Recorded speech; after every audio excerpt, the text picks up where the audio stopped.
जब किसी को लगता है कि उसकी अपनी चीज उससे छीन ली गई हो या फिर किसी ने उस पर कब्जा कर लिया हो, तो वो इंसान जलन और नफरत की आग में तड़पने लगता है। ये नफरत एक विकृत रूप धारण कर लेती है और अपने आप को पीड़ित समझने वाला गुनहगार हिंसा को जायज समझने लगता है।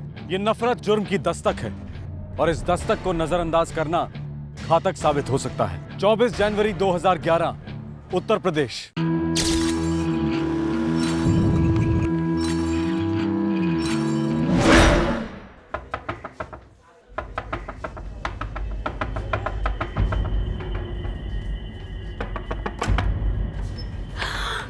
बादल सूर्य, ये खून! अरे क्या करके आए हो तुम दोनों? अरे अम्मा कुछ नहीं हुआ, हाईवे पे बहुत जबर एक्सीडेंट हुआ रहा, अस्पताल पहुंचा कर आ रहे हैं उसे। लेकिन अम्मा उस आदमी का बहुत खून बह गया, पता है आपको? हाँ? हाँ।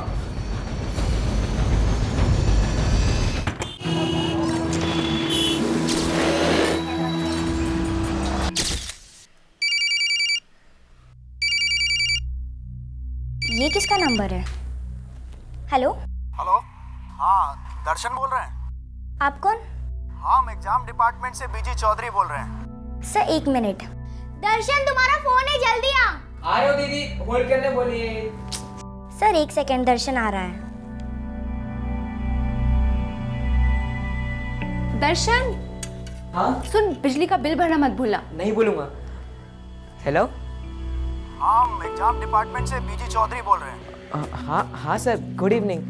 क्या बात है सर? अरे तुम्हारा ये बोर्ड एग्जाम के फॉर्म पर तुम्हारा फोटो नहीं है? नहीं सर, मुझे याद है, मैंने चिपकाया था। अरे भूल गए होगे या गिरगिरा गया होगा कहीं। देखो, आज हम सारे फॉर्म लेके लखनऊ जा रहे हैं, तुम्हारा नंबर भी यही फॉर्म से ही मिला हमें। थैंक यू सर, लेकिन आप क्या कर सकते हैं? अरे बिना फोटो के तुम्हारा फॉर्म रिजेक्ट हो जाएगा। हमारी गाड़ी में अभी आधा घंटा बाकी है, तुम यहीं बस स्टॉप पर आ जाओ, यहीं फोटो भी चिपका देंगे।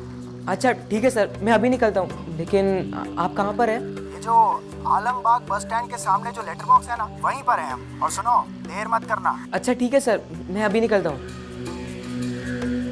क्या हुआ भाई? दीदी, वो मेरे एग्जाम फॉर्म पर फोटो नहीं है। तो इसमें नया क्या है? हमेशा की तरह तू भूल गया होगा। दीदी, अगर मैंने आधे घंटे में फोटो नहीं चिपकाई तो मैं इस साल एग्जाम नहीं दे पाऊंगा। तो फिर जा ना। हेलो, प्रणाम पापा। खुश रहो। अच्छा बेटा दर्शन, तुम्हारे कॉलेज से किसी बीजी चौधरी नाम के टीचर का फोन आया था बेटा? हाँ पापा, वो फोटोग्राफ के बारे में ना। इतनी जरूरी बात तुम भूल कैसे गए बच्चे? जाओ जल्दी जाओ, आलमबाग बस स्टॉप पे तुम्हारा इंतजार कर रहे हैं वो। हाँ पापा, बस निकल ही रहा था। तुम्हारे पास कोई ढंग की फोटो तो है ना? हाँ पापा, है मेरे पास। अच्छा, काम पूरा होते ही फोन करना, ठीक है? इतना भुलक्कड़ है ना, सच कहती हूँ, मुझे तो ये बिल्कुल ठीक नहीं लग रहा है। क्या ठीक नहीं लग रहा? हम यहाँ, हमारे तीनों बच्चे वहाँ। बच्चे? अब बच्चे कहाँ रहे वो? अच्छी खासी देखभाल कर लेते हैं, अपनी भी और एक दूसरे की भी। यहाँ पे भी तो हो सकती है ना, वो भी अच्छे से। लेकिन आप है कि सुनते ही नहीं, अपनी मन के किए जाते हैं। यहाँ कॉलेज है, नौकरियां हैं। दर्शन की माँ, वहाँ हमारे बच्चों के सामने पूरी दुनिया खुली पड़ी है समेटने के लिए। तुम क्यों परेशान होती हो? अच्छा ही होगा इन तीनों का। इलाहाबाद स्टेशन के लिए बस 4:15 पर स्टेशन। मनोज कुमार यूपी 9714 के ड्राइवर जल्दी से जल्दी टिकट ऑफिस में आ जाए।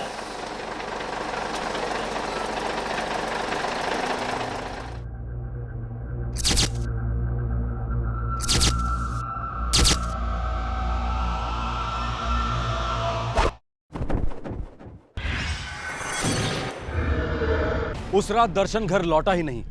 मोबाइल फोन ऑफ, कोई नामो निशान नहीं। उसकी बहनें और पिता उसे रात भर आलमबाग बस अड्डे पर ढूंढते रहे, दोस्तों से भी पूछताछ की।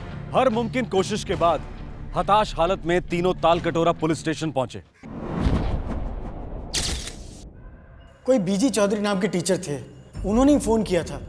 उन्होंने बताया कि दर्शन अपने फॉर्म पे अपना फोटो लगाना भूल गया है, बस वही देने गया था। ये देखिए, इसमें उनका नंबर है। सेम नंबर से दर्शन के सेल पर भी फोन आया था, मैंने ही रिसीव किया था फोन। और तब से ये फोन बंद आ रहा है। जब से दर्शन गायब हुआ है, बस तभी से बंद है। किसी दोस्त या क्लासमेट के घर गया होगा। नहीं सर, हमारा दर्शन हमें बिना बताए कहीं नहीं, बल्कि कभी नहीं जाता है। शायद कल रात गया हो। नहीं सर, हमने उसके सारे दोस्तों के यहाँ चेक कर लिया है, वो कहीं नहीं है। सर रात को कहीं भी जाता है तो बोलकर जाता है, खाने पर रहेगा या नहीं कभी चूकता नहीं, ना भूलता है। बस फोटो लगाना भूल गया शायद।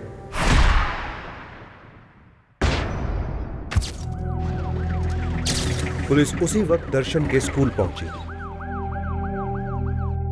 अब टीचर लोगों का हम खबर कहाँ रखेंगे साहब, हम तो बस चौकीदारी करते हैं। खबर नहीं रखते तो चौकीदारी क्या खाक करते हो?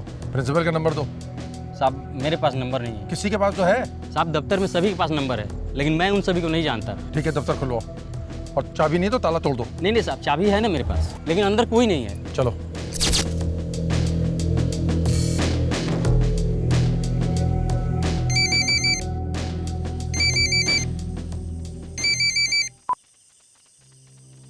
हेलो।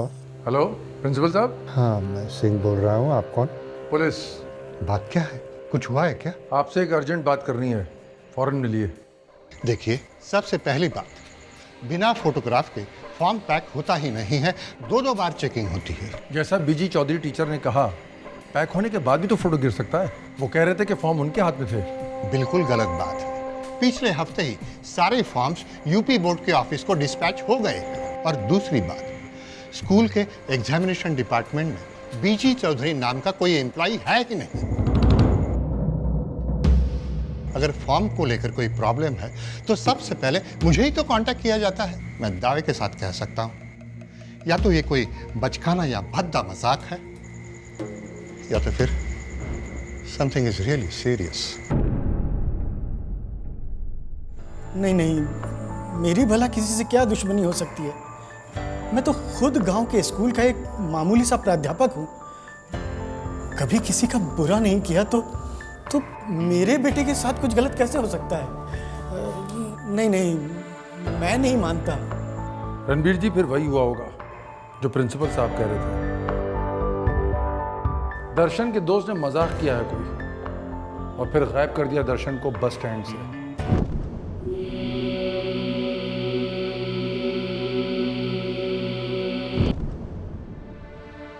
शाम के 4 बजे थे। बस स्टैंड पर भीड़ भाड़ होती है, ऐसे में कोई आपके लड़के को जबरदस्ती कैसे उठा सकता है? किसी जान पहचान वाले के साथ ही गया होगा। किसके साथ गया होगा? कहां तलाशूं उसे? अरे क्या फर्क पड़ता है? हाँ? बेटा तो गया ना हमारा, बड़ा शहर खा गया हमारे बच्चे को। हमेशा से कहती थी मैं आपको कि मत भेजो हमारे बच्चे को शहर, लेकिन आपने मेरी एक बात नहीं सुनी, बस अपने ही करते रहते हैं। अम्मा रोने से क्या होने वाला है? मैं कहती हूँ ना, दर्शन को कुछ नहीं हुआ है। गया होगा किसी दोस्त के पास, सेल फोन भूल गया होगा। भूला कर तो है ही वो। अरे मोबाइल से फोन होता है क्या? सिक्का डाल का फोन नहीं हो सकता? अम्मा, कैसे समझाऊं तुम सबको मैं? अम्मा, मेरा जी बहुत घबरा रहा है, मेरा जी बहुत घबरा रहा है।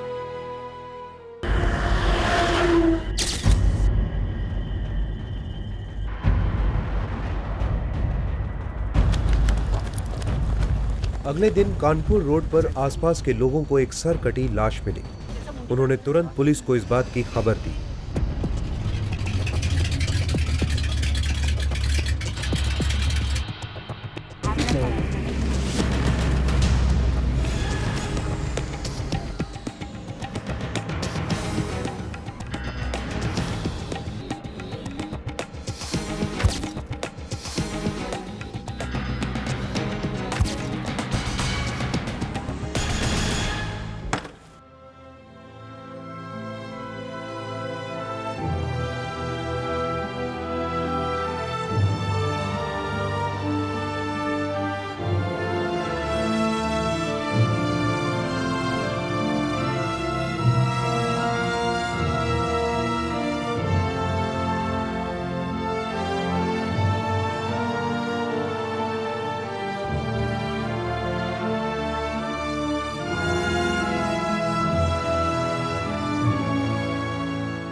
एक गुमराह करने वाला फोन कॉल। बस उसी एक फोन के बाद 17 साल के दर्शन यादव का सर अलग और धड़ अलग मिलता है। अपने माँ बाप का इकलौता बेटा। क्या था इस भयंकर हत्या का कारण और कौन था ये बेरहम कातिल? दर्शन मेरा ही स्टूडेंट था, अगली साल 12वीं में जाता वो। यानी 11वीं बोर्ड एग्जाम का फॉर्म आप ही ने चेक करके स्टेट बोर्ड ऑफिस भेजा था? जी। फोटोग्राफ लगा था? बिल्कुल लगा था सर। कैसा था वो क्लास में? Good, very good student. कभी किसी के साथ लड़ाई मारपीट? नहीं, वेल बिहेव था दर्शन। देखिए, हमारे स्कूल में डिसिप्लिन बहुत सख्त है। यहाँ मारपीट का कोई सवाल ही नहीं पैदा होता। हर एक पे कड़ी नजर रखी जाती है। यानी किसी की दर्शन पर कड़ी नजर थी। वो जानता था कि दर्शन का एग्जाम फॉर्म भेजा जा चुका है और इसी जानकारी का उसने फायदा उठाया। दर्शन को फांसा, उसे ये मानने के लिए मजबूर किया कि उसके फॉर्म में कोई कमी है। देखिए, हमारा जो एडमिनिस्ट्रेटिव स्टाफ है हर चीज में बहुत सावधानी बरतता है। कोई न्यूज़ लीक नहीं। क्यों? आपके स्टाफ में से भी कोई हो सकता है? ऐसा कोई क्यों करेगा? वो भी बस स्टॉप पर बुलाकर एक फोटोग्राफ देने के बहाने? No, I don't believe this. This is highly impossible.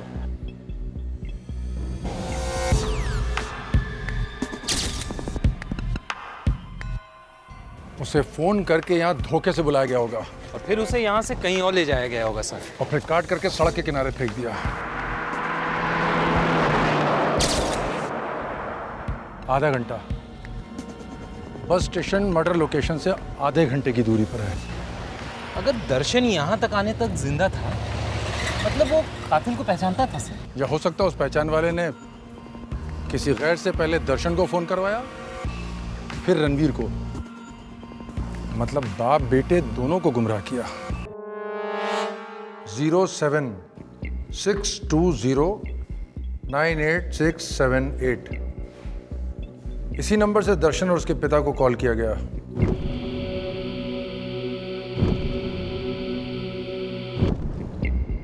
ये प्रीपेड सिम कार्ड है सुरेश। सिम 12 जनवरी यानी आज से 2 हफ्ते पहले एक्टिवेट हुआ और सिर्फ 2 ही कॉल किए गए हैं सर इस नंबर से। और दोनों 24 जनवरी को। एक दर्शन को और दूसरा उसके फादर रणवीर को। और ये दोनों कॉल लखनऊ के आलमबाग वेस्ट एंड से किए गए हैं। सर ये सिम इसी काम के लिए खरीदा गया होगा और यही सिम कार्ड उस कातिल का खेल बिगाड़ेगा।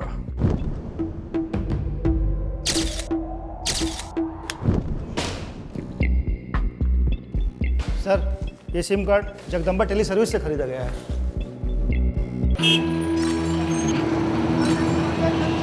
ये रहा रजिस्टर सर, 12 जनवरी को खरीदा गया था सर।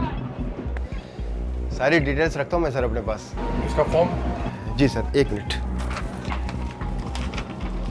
हाँ सर, ये फॉर्म्स। जिस मोबाइल नंबर से दर्शन को फोन आया था वो सिम कार्ड किसी सर्वेश सिंह के नाम पे खरीदा गया था और एड्रेस लखनऊ के मायापुरी इलाके का था। सर पिन कोड भी सही है, सड़क भी सही और गली भी, लेकिन मायापुरी नाम की ना कोई बिल्डिंग और ना ही कोई घर। ये एड्रेस नहीं, माया जाल है सुरेश। बड़ा ही पेचीदा जाल बुना गया है सर। और ये जाल बहुत सालों से बुना जा रहा था। क्या मतलब सर? मतलब ये कोई बहुत पुरानी दुश्मनी का मामला लगता है। शायद दर्शन तब पैदा भी नहीं हुआ था।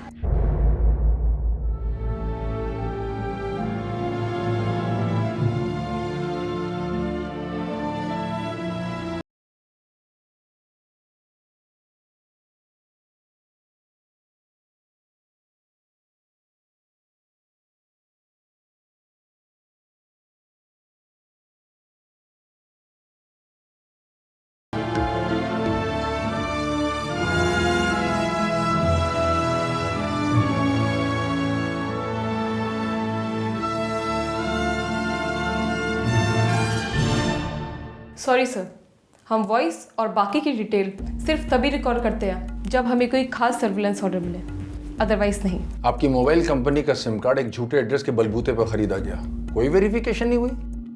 मतलब इस फोन के असली यूजर को ट्रेस करना इम्पॉसिबल है। नो सर, एक तरीका है सर। ऐसा है, जब भी कोई सेल एक्टिवेट होता है उस सिम के फ़ोन यानी कि इंस्ट्रूमेंट का नंबर हमारे रिकॉर्ड में आ जाता है, जिसे हम IMEI नंबर कहते हैं। शायद उस नंबर की हेल्प की वजह से आप उस आदमी तक पहुंच सके जिसने झूठा एड्रेस देके ये सिम खरीदा।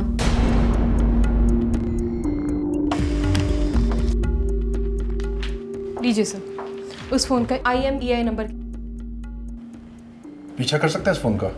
अगर इसमें दूसरा सिम लगा हो और वो इस्तेमाल में हो तो यस सर, इस फ़ोन को ट्रेस किया जा सकता है।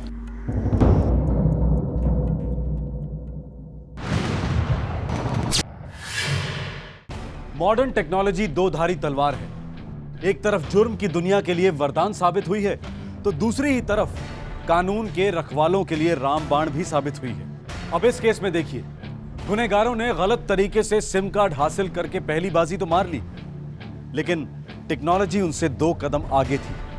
कातिलों को इस बात की भनक तक नहीं थी कि उनका सेलफोन अब पुलिस के पंजे से सिर्फ एक झपट्टा दूर है।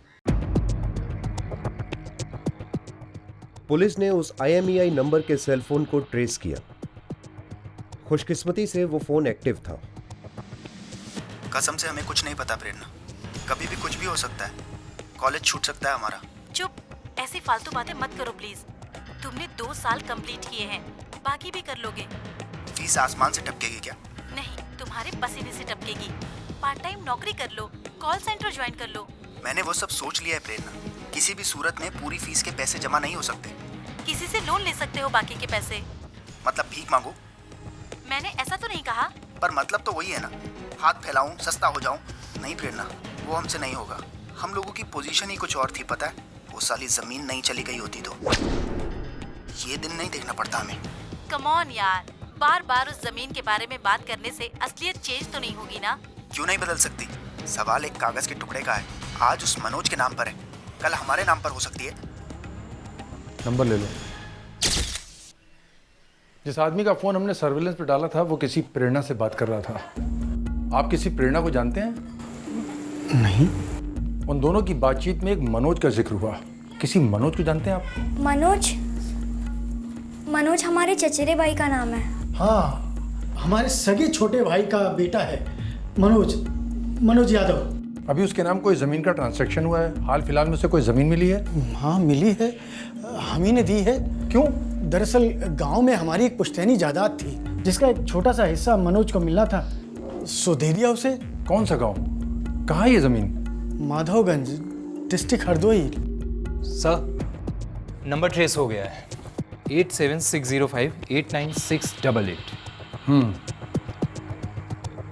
रणवीर जी, ये आदमी आपकी पहचान का है, शायद आपका कोई रिश्तेदार हो। इंस्पेक्टर साहब, ये नाम प्रेरणा शायद तो कहीं सुना है। याद कीजिए, कहाँ सुना आपने? हाँ इंस्पेक्टर साहब, ये 8-10 दिन पहले की बात है। गांव में छत पर हम अपने चचेरे भाई सूरज भैया और बादल भैया के साथ थे।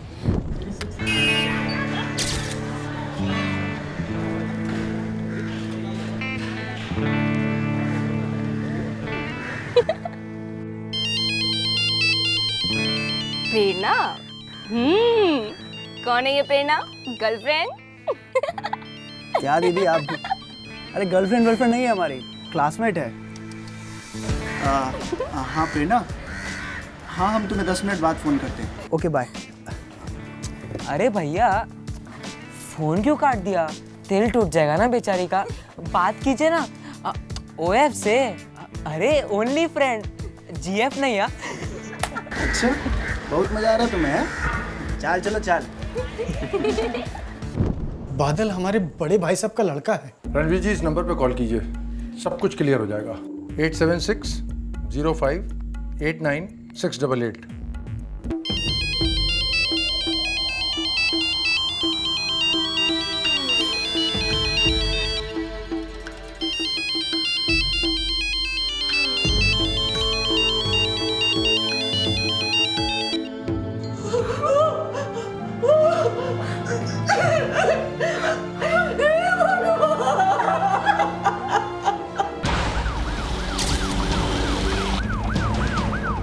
मतलब उन दोनों को यही होना चाहिए।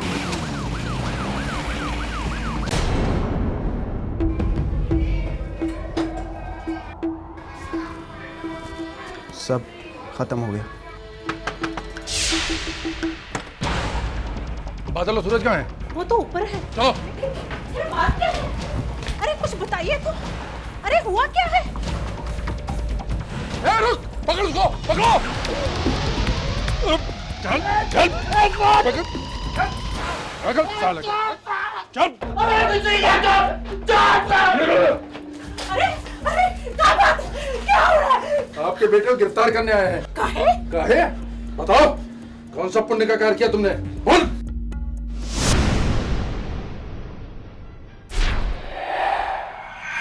बादल और सूरज सभी गुनहगारों की तरह यह समझकर बैठे थे कि उनकी प्लानिंग बहुत तगड़ी है, बहुत हाईटेक है और पुलिस उन तक कभी नहीं पहुंच पाएगी। पर खून की बू बहुत तेज होती है, खासकर एक मासूम, नाबालिग और बिल्कुल निर्दोष लड़के के खून की बू। पुलिस को तो सूंघ ही लेना था। हेलो, हाँ हम एग्जाम डिपार्टमेंट से बीजी चौधरी बोल रहे हैं। हाँ सर, गुड इवनिंग।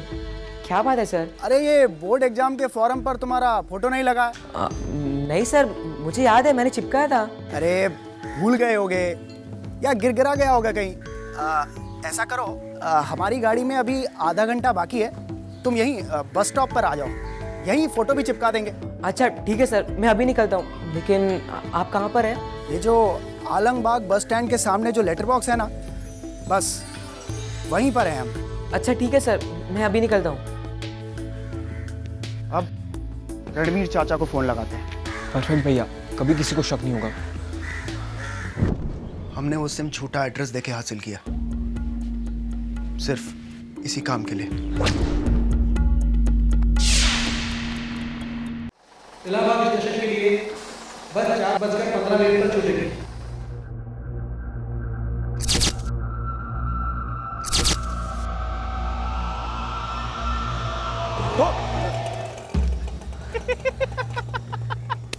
अरे भैया, आप यहाँ कैसे? अबे हम तो तेरा उल्लू बंदा देखने के लिए आ गए थे। फोटो लाया कि नहीं फॉर्म पे चिपकाने के लिए? आपको कैसे पता? अबे खिंचाई कर रहे थे तुम्हारी, समझा नहीं अभी तक? अरे बीजी चौधरी नाम का कोई टीचर है तुम्हारे स्कूल में? नहीं तो फिर? अबे तो तू कैसे मान गया? अबे एक नंबर का बेवकूफ और उल्लू है तू।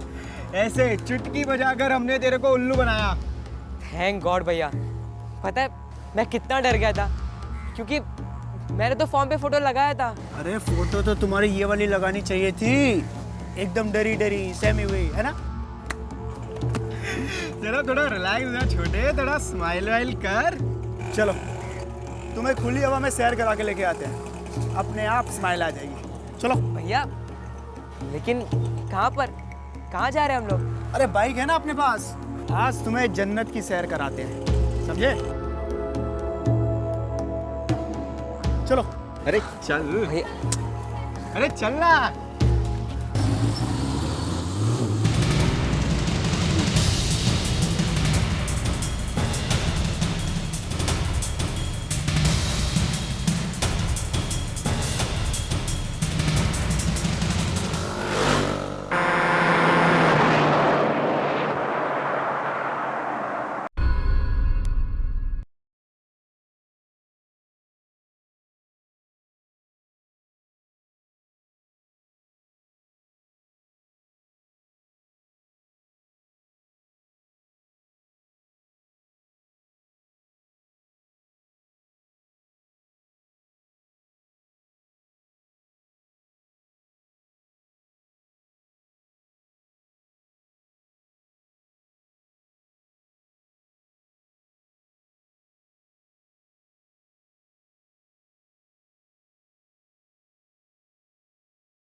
भैया बुरा मत मानेगा, लेकिन मुझे ऐसा क्यों लग रहा है कि बात कुछ और है ना? बिल्कुल सही कहा तुमने।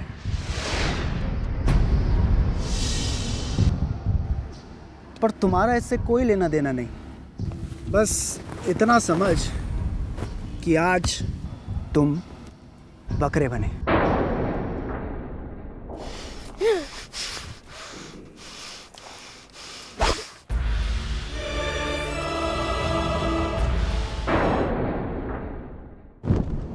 कमीने, तूने मेरे बेटे को मारा। छोड़ोगे नहीं।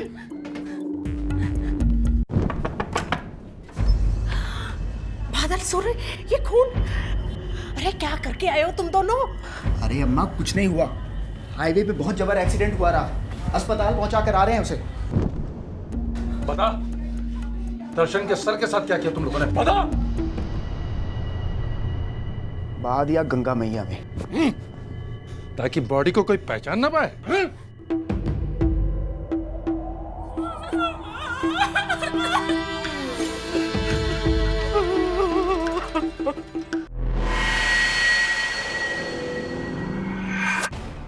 बादल और सूरज अपने ही रचाए हुए जाल में फंस गए। उन्हीं के फोन कॉल के कारण दर्शन अपनी जेब में अपने पासपोर्ट फोटोज लेकर बस स्टॉप पर आया था। ये फोटोज उसकी जेब में ही रह गए और उसके शव को बड़ी आसानी से पहचाना गया।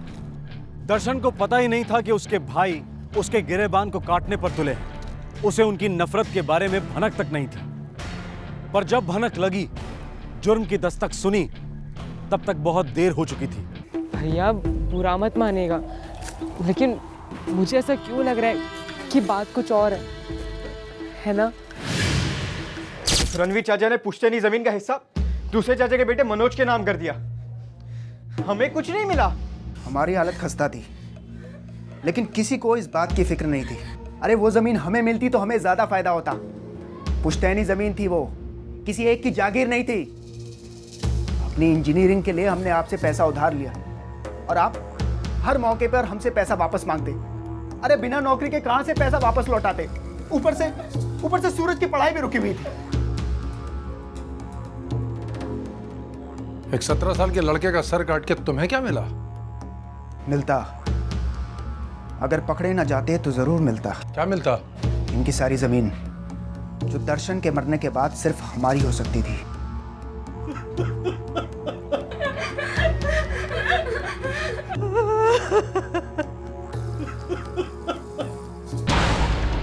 दर्शन के कटे हुए सर की तलाश पूरे 1 हफ्ता चली,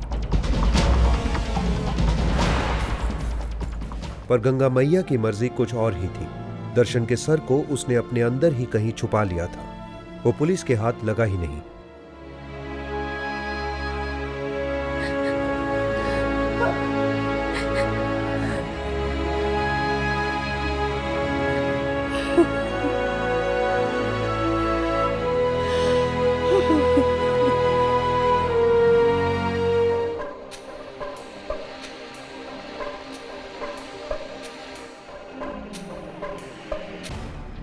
जर, जोरू और जमीन, इन तीनों को लेकर न जाने कितनी खून की नदियां बही हैं। और अक्सर बहने वाला खून और बहाने वाले का खून एक ही होता है। प्यार मोहब्बत के रिश्ते नफरत में बदल जाते हैं। और कड़वा सच ये है कि नफरत में बड़ी ताकत होती है। नफरत के बीज होने वाले जुर्म की दस्तक देते हैं। इन बीजों को वक्त पर पहचान कर मिटा देना बहुत जरूरी है, वरना नफरत को नासूर बनने में ज्यादा वक्त नहीं लगता और फिर अक्सर काफी देर हो चुकी होती है। जैसा कि आज के केस में हुआ, मासूम बेकसूर दर्शन यादव अपने ही भाइयों के हाथों मारा गया। हर जुर्म दस्तक देता है। ध्यान से सुनिएगा, जानें बच सकती हैं। जय हिंद।